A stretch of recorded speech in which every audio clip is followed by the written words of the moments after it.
Hamas और Israeli की हालिया कशीदगी की वजह से इसराइल को बहुत ज़्यादा नुकसान उठाना पड़ा है। इस वजह से एक इसराइली कानून साज ने बेंजामिन नेतन्याहू की हुकूमत पर जोर दिया है कि वो मशरिक़ वस्ता को सबक सिखाने के लिए क़यामत के दिन का हथियार यानी न्यूक्लियर बम का इस्तेमाल करे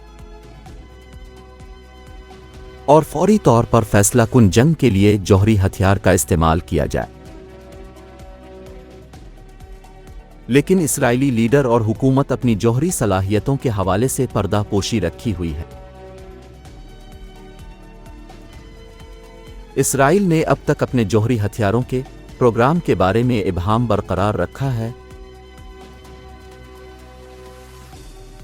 और न ही उसकी मौजूदगी की तस्दीक की है और न ही तरदीद की है। ताहम माहिरीन का ख्याल है कि इस मुल्क के पास दर्जनों जौहरी वॉर हेड्स हैं जो ज़मीन और फ़ज़ा दोनों तरफ से इस्तेमाल करने की सलाहियत रखते हैं। नेतन्याहू की हुकूमत जंगी जुनून में जौहरी हथियार का इस्तेमाल कर सकता है। मज़ीद के लिए मुकम्मल वीडियो देखें।